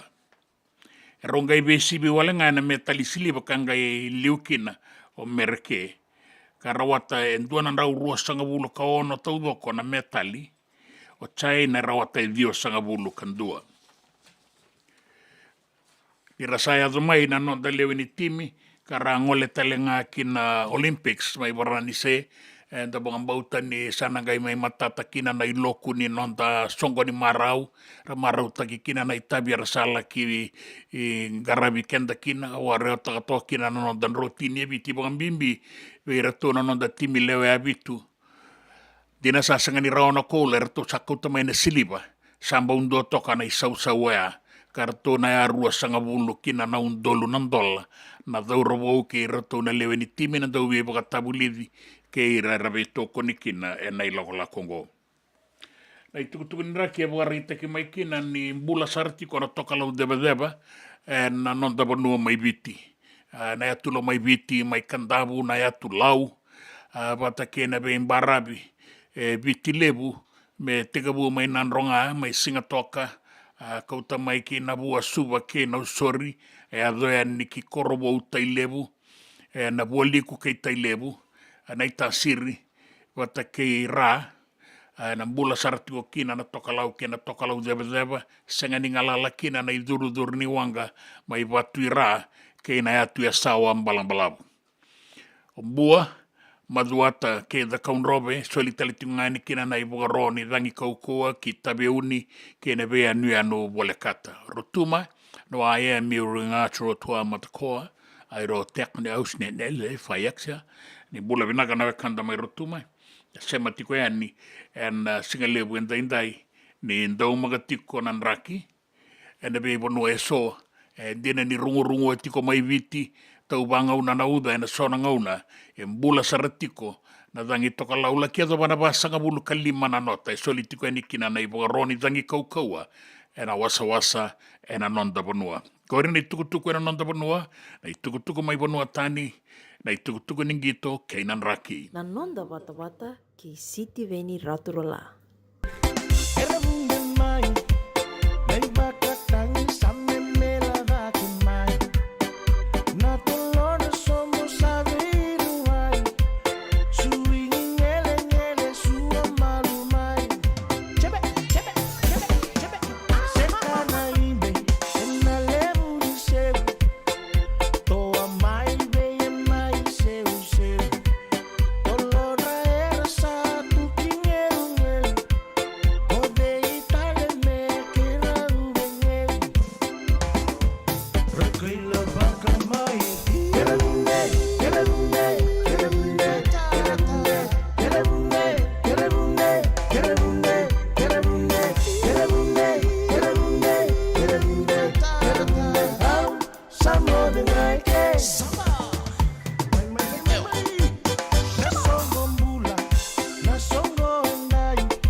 JJ's Food Shack E tiku kena na kakana boka biti me bakana kokonda. Lobo benga ni ngai kani do itu na bundi na ndalo se tapioca. Na kakana boka langi me bakana steak baka eloka kena coleslaw.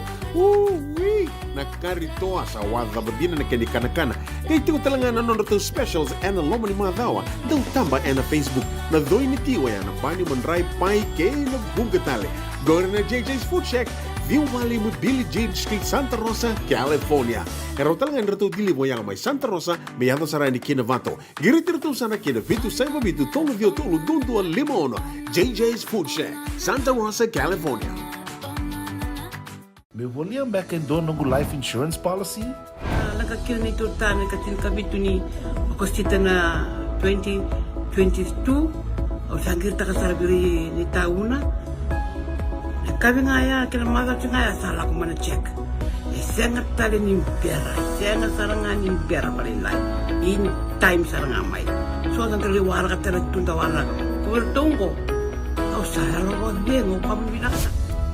Iyo, o ya sargana buna, rau sarra, sa tiko na pepa se senga. Bula binaka se tobi mate. Kambani duan-duanga kana soma mena claim na lomni rosa nga bulu kavana ua keada na lenga nisa ya mbaki roa tina policy.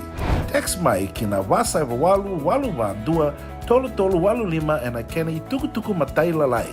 Oya na wasa eva walu va dua tolu walu lima.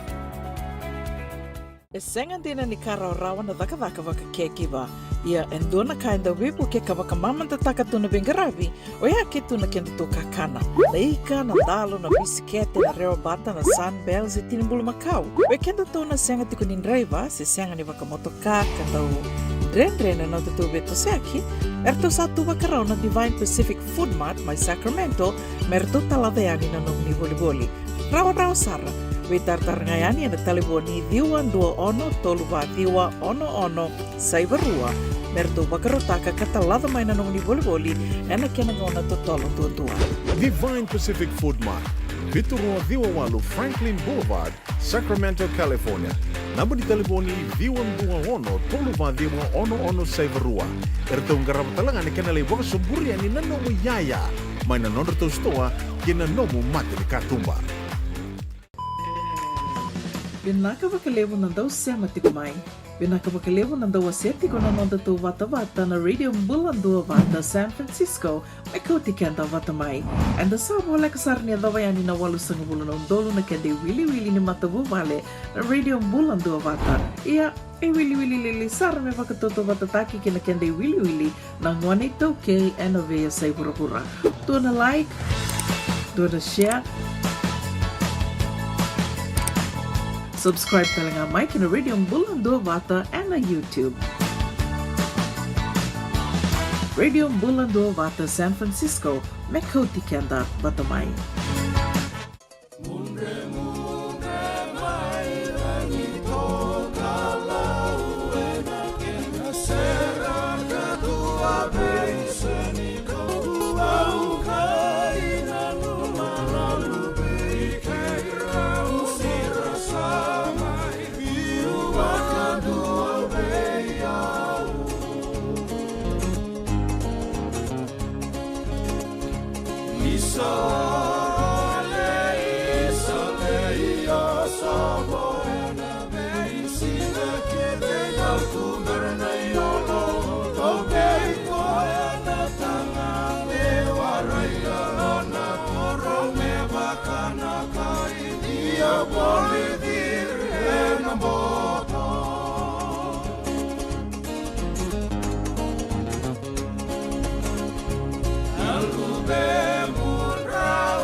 Ongo na rongo may bala ni Songo and a radio Bulando Vata San Francisco. Mekauti kanda vatamai. So levu ni singa kei tai levu. En bagai dori na yoti ni singa ni vulango ko sitar. Katolu sanga vulukan dua ni singa. En laki bagai dori tiko yani en ruan 256 Griffith Avenue, Santa Rosa, California. Diwa 5 Basaiwa Bitu. Kei na ibagana numi ni mbakin rau ni korni wuli roto kanda bulevu na ikatini katolu ni September. Ruana ondolu rosanga bulu ka va. Ne sana rongo datiko e sona kena itukutuku e na stese ningo. Salani kakamura kini radio mbulan 2 vata. Sana boga doritiko e na 5 na kaloko. Kina tini kandua na kaloko e na ya kabi. Ka nuita kini ndana ya dhoe ni kina. Soli wale tu na ngono mai na 5 kina vitu. Ka na boga doritiko na nonda songo na bulioti ke nanda uwe toko ni. Na korni bulin ratu kanda bulebu. And Holiday Inn Express and Suite Diwandua Vitulima Mba, West Stockton Boulevard and Elk Grove, California. Diwalima Vitu Lima Walu. Kei na nomuni songo na lewe ni mata masu ni ANCF na Cell 2. Na bagai doritali tiko nga vula o kotoba se awa toka ya nioa na laki bagai doritiko na 225 Pacific Avenue Santa Rosa nuitaki ni dana rawata baga binaka na kena inaki da laki katalau masu kina membaleta na nonda ilako ki Kentucky na vuku ni inaki sa koto batakaya. Kanui takini ndana ya zoe ni bogaleo lebu da be shure di talenga be iranawe kanda mendala ikbe ibuke en sasangago ni mata masu ni ANCF Cell 2 kan bogaleo doritiko na bula o koto. Wanaga ibogandi tagatiko ni na kena ngauna ya ni kawalu ni singa ni bula o koto ruana undolu ruasanga bulu kaba. Ngorina nonda irongo mai na val ni songo. Na nonda vata kei City Veni Ratoral.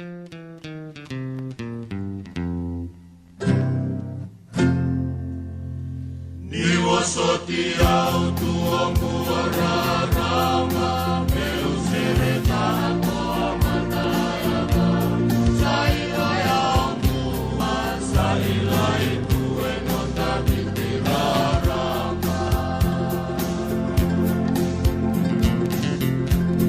Uni wasoti eito inawe hatani eito nasenga ni serela elisa Eri bunga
Di barorongo tu ang buararamba. Na sere nei ovini balena mau ki rato na dau ni ndela setura mai botua mai ngaloa mai mbua ra sere to kina ni ko na ila mai na tambada ni visa na singa lebu ndai ndai ta borongo za toka nanganga ni sere dua taningana non rambuli sere o ira kara kenandau ni budu na be ngauna sawo ti talanoa ni banoa na talanoa ni be kai ado ka rongo vinaka na tuba bosa ke na non rabagai atu atu ka sa katoni tu ena sere benta baunda rongo da tu ena sona ngauna na non da boga vinaka na singa lebu enda indai di sa bola katongo na bi mama nindua na kaloko ena ngauna e suba na ngauna Santa Rosa sa boe tolu sangabulu ka 5 na meniti me bitu na kaloko. Gai usi bitongo na ona na ruas tanga bulu ka bitu na miniti nda baka vinaka nda sema tiko yani kina bula vinaka Ek en Phyllis Kaitani vinaka baka levu na sema tiko mai isoa wa se banua baka rongo tiko ngoe na LTA mai vale levu ena sinu bula vinaka isoa no itangi toso vinaka tiko na takataka ila itia ngarapa na dolo ila itia ngarapa na dolo vinaka boka levu na sema itiko mai pata ke John Rose Sevetti sema saratiko mai Samoa na singa levu endai na nonda ngau nei viti na rei via moniti tiko meka mai sana gori kai bukan de takam na mai John iso wa se vanua sa boka rita tiko yani na nomoni tuku sa boka vinavinak ni sema tiko mai na tiko ni bengarabi tambata ni bila ko yaki mai vale levu na sino na LTA wata ke irana wakanda Ek and Phyllis Kaitani kai naga tiko mai ni rongo naga tu so na sere ra rongo da tiko kai walanga tiko ngani daka na singa levu endai vinaga boka levu na sema tiko mai naga rongo tuku tale na ulu tanga ni tuku endai ni boy tiri kale mana miniti merua na kaloko lima batiri lima ona meresia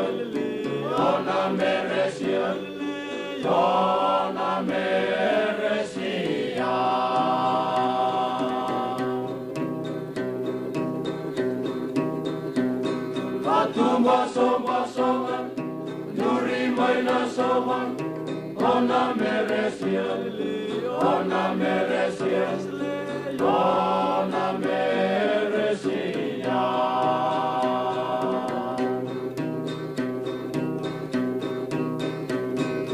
Ramanaita Matakaka Ona meresia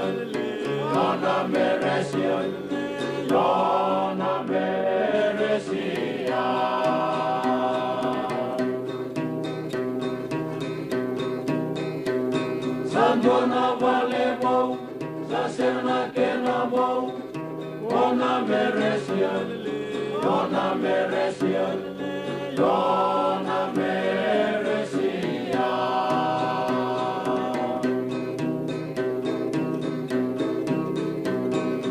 Rama ulundamu Sake muidamu Ona meresia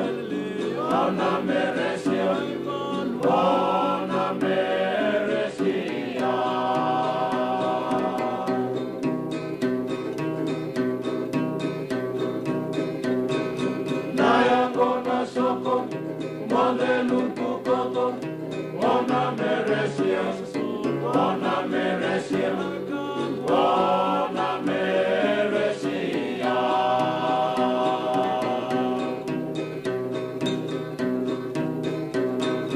Iwa ilala, Mandrai Bakabata, Ona meresia,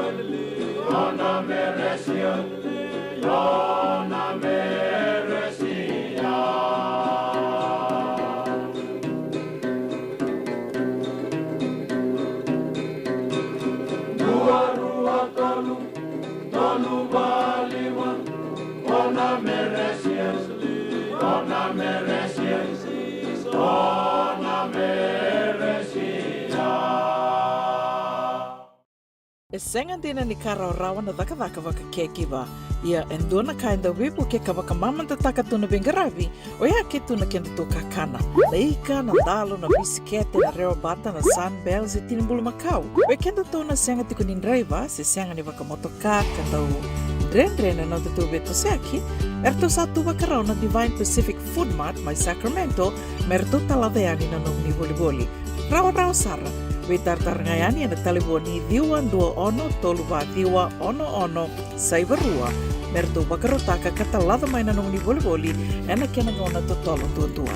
Divine Pacific Food Mart, Vitorua Viwawalu Franklin Boulevard, Sacramento, California. Namba di telefoni Viwan Dua Ono, Toluva Diwa Ono Saivarua. Ertong garap talangan ni kanalay waka suburi ani nanomu yaya. May nanonro to stoa, kina nomu mate ni katumba. Nongu chisu nongu banua. Dorongo de na vima maniono kina vitu ene kawni bugululu we kemudawe California. We mamani ruene kawi kina tolu ene singalewu ni lotilewu we kemudawe viti. Warotaka na New Methodist Christian Fellowship, USA. Rongode na Radio Bulando Vata San Francisco, me Kauti Kenda Vatamai. JJ's Food Shack. E tiku kena na kakana boka biti me pakana kokonda. Lobong benga ni ngai kani itu na bundi ng dalos sa tabioka. Na kakana boka langi me pakana steak baka eloka kena coleslaw. Wee! Na karitoa sa wadha badina na kani kanakana. Kaya tiku talaga na nono specials and lomo ni mga dawa. Daw tamba na Facebook. Na doy ni tiwa yan. Na bani manray pai kaya na bungatali. Gawin na JJ's Food Shack. Diwali mo Billy Jean Street, Santa Rosa, California. Kaya talaga nito dili mo yang may Santa Rosa, may yato sa rani kinavato. Giritirito sana kinavito sa mabitu tolo dio tolo dundo limono. JJ's Food Shack, Santa Rosa, California. Binaka wakalevo ng daw sema tikumay. Binaka wakalevo ng daw aseti ko na nonda to vata na Radio Bulando Vata San Francisco, may kauti kenda vatamay. And the sabo wala kasar niya daw yan na walu sa ngubulo ng dolo na kende wili ni matabu vale na Radio Bulando Vata. Iya, wili sara me vakatoto vatataki kina kende wili na ngwane toke enovea sa iburabura. Do na like, do na share, subscribe talaga Mike na Radio Bulando Vata and na YouTube. Radio Bulando Vata San Francisco, Mekoti Kenda Batamay.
Me volia back in do nungu life insurance policy?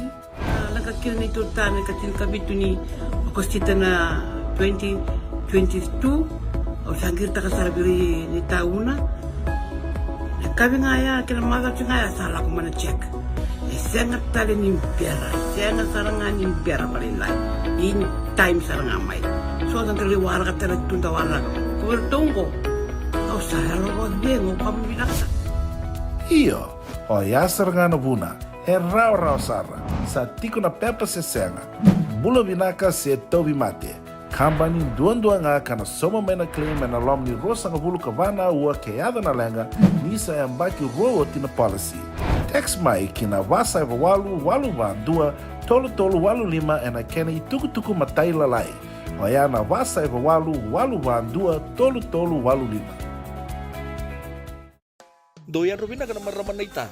Do samba di ba kusa-kusa iwe? Yanra na ita. Kita sili katalaw manday na Orange Lounge. Maleka. Warasan ba di kata-kata pinakasar tu nga toboy, simpang bakaw. Ngay way dala tu kinambata. Koe serengan kori, sono ngona santa pinakat serengan na kenta kakana. Di na to zoko. Kaya kita sana berata ini bagai singelebu, kita sana gali bagai kabi ngaya ni kena. Na Orange Lounge, katalau bagai singelebu se bagai kabi, e baru tegi tu bagai manggo sanggai to toka na buno ni kana. Mai na menta tu identity, kena bagai singelebu se bagai kabi me bakana bagai sekera. Na sui, ika tamu teke roro bagai lolo kena vida tale. Gira ramo klana menu ni singoya. Na Orange Lounge, tolo-tolong dua Orange Street, Santa Rosa. En dua tala na tamani vingarabili Divine Group of Companies. Dola mena wala kaloka na mataka, kina wala kaloka anambongi moniti kina singatambo. Na Orange Lounge, tolo-tolong dua Orange Street, Santa Rosa. Dan rembeka na ngwala ni kibalilo tira buku ni oso-oso pakadadaka. Sendra-kendra kita beka na itos-tos nimbula, kuwa nilenga sinui gawa-gawa. Nana maki-mai kina programa warotaki. Mai vera tau na New Methodist Christian Fellowship USA. Nongu chisu, nongu banua.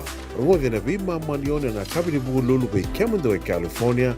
Vima mani dua na singilevu ni lotu levu bei Kemando e Viti. And a radio bulando wata San Francisco. Me kauti kanda wata mai. Nanonda wata ki sitiweni raturala.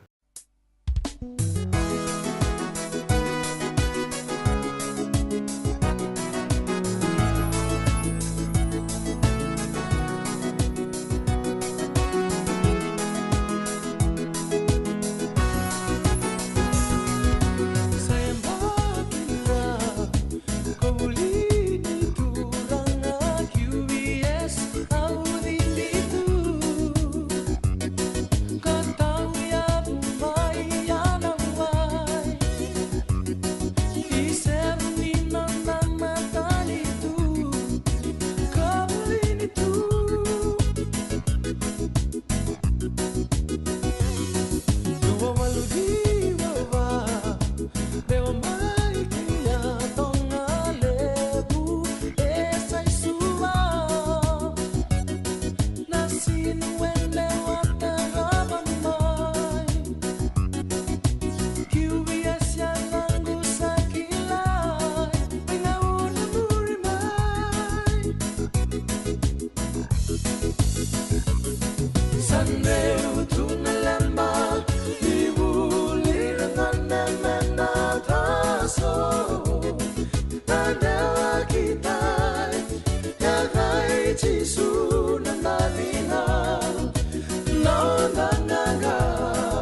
Era sambadi teke bu diriani kina tulau na yolo loenganga ni bebo mateni taki.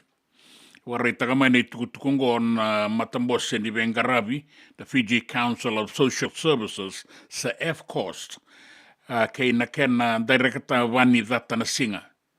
Warai takamai ni reisingemi, na non rakautea ni na yolo loenganga ni bebo mateni taki ngo sona iota, kei rana wanga ningoli. Ra wakaritaka mai sona dau Bengarabi, mai na tulau nira mbasika tiko ni sona iota, sona wanga, senga ni madala na bono era lago mikina. Senga talenga ni matata boga binakasara se rangole kiwei, era daula ki kelea ni na non rabia tu anu. Kaya enduan na dorobo dau Bengarabi beira na itambangone mai na tulau. Ne kautiko e ningo na yolo inganga ni bebo mateni taki na methamphetamine se ke kila ira rambatu na ice. Era sa ngata tiko na kanda mai na tulau ke na be anu e so mera rongodanga na iboka sala ka rambiu tatu na wainganga mera kakun ni tara se laki iboka itabikina. Paleta ni na kauta mai na lenga. Sa tarai kenda raramba tiko eviti. Ka duru seseta mai na wainganga ni bebo mateni taki mai bonua tani. Ebe nakadake mera laki ngaraba sona takayanga mai na koro ke bakaira tiko kina. Na kakuni baka ongaira na wainganga ni bebo mateni taki. Ina kauta mai na lenga. Sa bakaritaka na kambani ni wangabuka na nonda bonua mai viti na Fiji Airways ni toso vinakatiko na nona Bengarabi ke na nona rawa ka baga ilabo indina di soli baga rota litiko nga membaleta na muani amba kingoro na undolu ruasa ngabulu ka ba tuki na sona mbole warita kana kambani ni wangabuka ngo ni ndaumaka na itutu baga ilabo ni Bengarabi laki ada bona ruana ndrau ono sangabulu ka ono na milioni na dola na levu ni sea ke na ibota-bota musuki nikina tolu nan rauti ni kan 2.2 na milioni na ke na levu taudoko ni labonganga kanti na nga ni luto sombo ya ene tini kabitu na pasende mai na mbakia ni kimuri ya bukarita kamai ni ndei toka na kambani ni wangabuka ngo na walu sangabulu ka 2.1 na pasende na ke na taukeni na nonda banua. Na matani tu tau kena 5.2 na pasende. Ka dinanga ni irawa ilabo tiko boga binaka. Laki rawa tamai 2.8 na bilioni. Nandola na mbaki saoti rono ndolu rosanga bulu katolu. Ia nanumitiko ni nasota kaya na mbole na mbaki ngome baka na business kedenga ke na ngauna erandonuya. Tabaga binabinaka beira na kornibuli era bengati tikongo en super deans bata ke na Whitbix ralube era sama edo batokongo na semifinal mer na sota kina na madongo era lauraina non ratoko ni mai beira na bulioti na itumbutumbu na dauni be susu ke era na leweni bonua dona kornibuli mai New Sawa e na bata ni ambakitini ka ono lako sombu sa bagarau tikongo e na mataini ngau na melande kina rara e nandua na semi-final la bata bagongo karau na sota kina ki andi da kumbau e na Singapore wai. E kaya na dawi bagatabulidi ni timengo mai New Sawa se tereke awea ni sengai mataini ngau nongo me rea doba kina na semi-final e na non sota na gitu na ngone buli na rakabi ka sanu itakatiko ni rawa ni rana laki ba kuri etiko ya ni na Singapore ingo me rezo na final karanga ilesu baletango sengai matai ni ngau na me rezo ba maikina na iba tangin dengo erando ba ko yang otunga na taya makawa batake na abi kanga era taura rawa me rabaga ngata mai kornibuli ni rendre tukina nambula ya era sazo batikongo endo na iba tangin de binak ni sawa era una sota ki andi da kombau a Lelini Memorial o inda wilebu era una sota ki na Chambeni ni sota ngo vera na ngonelewa en iba tangi ngende ngona Singatoka Methodist en e karua ni semi-final en ambakitini kawalu la kusombo mbuda lebu do tali na kornibule mai tabeuni era una sota ki natambua high school mai lautoka kara una sota on dawa samu secondary na Chambeni wataki andi da kumbau. Na sota ke dengo e na boga dorian HFC Bank Stadium mai laudala. Veira na dorovo sa kota na boga nui veira tu na dorovo mai no kubuto ai bulini tu ni rato na maroroeta le na dins karato aroata e na mbaki saoti. E rato bogarita katiko ni ndei toka na norato itupa ke na norato bogarau karato abogan rukaki na kornibuli Morris Brothers High School na Singapore wai yango merto sana do batiko ni na semi-final ni sota ngo na Super Deans na mbakingo ada besa i burbura sa ambadi ia do tikongo na besa bosa batake na na bogatara masala lai e na toka lo eloma ni nonda burbura sa toso e ni kinango mereke sa bakauta ni endo na wanganunu na USS Georgia batake na manua usa wangabuka na USS Abraham Lincoln me ratula ki toka bola ka ni na toka lo eloma me beibu ke be Israeli na ngau na rendre era samba di sotaka na be matani tu era tiko mai kia batake na kena batikandi na numiti ko rena rabia rabule sumai na batikandi ni rausa abaga matei rua na kena liu veira na Hezbollah kena Hamas na numiti ko ni sa toso e ningorio mereke me taroba na nonra via toso e niki na sotale na matani tu kana no minera do tokona na nonra daga kana batikandi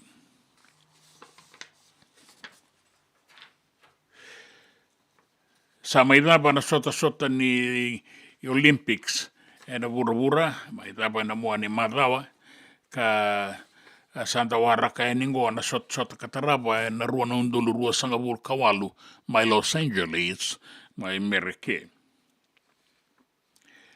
ramaruta kana timi kara duingole mai na be matani tu na nonra mai bagaitabi taura na ulu ni dobi matani tu Mereke ni rawata e basanga bulu na koula ni kumuni taudoko na lebu ni metali na siliva batake na barasa e rawata o Mereke ndonan raurua sanga bulu ka ono na metali me bagatau batani ke China e rawata e dio sanga bulu kandua e rawata talenga e basanga bulu na metali koula na duindui e koto e na metali siliva ke ne wili ni metali barasa nan raki e solitiko e ni na ibagaroni dangi kaukaua me mbaleta na nonda mbarabi e na bea tu anu anu mai lau e na atu lau ke na atu lo mai viti tabe uni ke na bea bono bole kata kandabu ke na bea bono bole kata E tu ia sawa raki na deba kei mbua, toka lau kei maduata.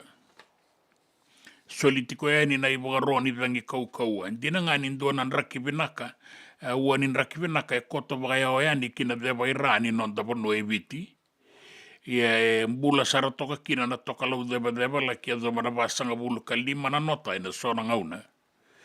En baravi ke lo mai viti, baravi ni atulau kei tabeuni, ke ne vea anu vole kata ina wasa watulawa. Vea vunua tale so e waka tulolo na ola malangi tau banga una na uda, e na mosi na ita siri korowou na usori, suva kei serua, na numini na wakato kongo na ituwa kini nraki. E dina nga nraki mamada na vea vunua tale so, batan mbong ina wa ye miru nga churo tu amatakoa airo tek ausne nel le fayaks rotuma enda uma kanan raki dina nga ni mbula sarato ka kina na dangi ada baraba sanga bulu bagada na nota ka ra solitalitu nga ni kina na ibogaroni dangi kauko ki rotuma ena dangi tatamba boroborana wasa batan mbongi ngori ni tukutuku ni raki na nonda banua e viti mai rotuma wakakin na itukutuku e na nonda vanua, ke na vea sai bura. A nonda vata, ke siti veni raturla.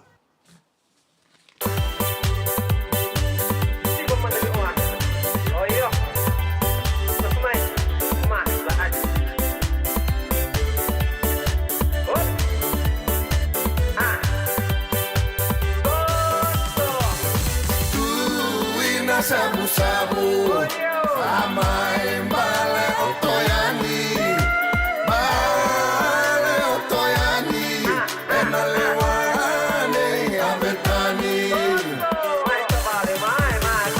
Osto anga una wanga Ine meraba asuha Ira uni bota masuha Merwahiba arurugina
Kora wale muna nomini samatiko mai an radio bulan dua bata San Francisco kauti kenta bata mai ni sama i daba tongona nonda i wasininga una ki rau sa boga vina vina ka boga lebu ki rau sa boga mode talenga ani na i wasininga una go kalunga tana singa ni kua kena kena vengravi ta sota tale e na ngauna mai viti tini kandona kaloko e na singa lebu ni mataka e vana kaloko e Santa Rosa.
Nonda Vata Vata ki City Veni Raturala and Radio Bulan Dua Vata, San Francisco. Me Kochi Ken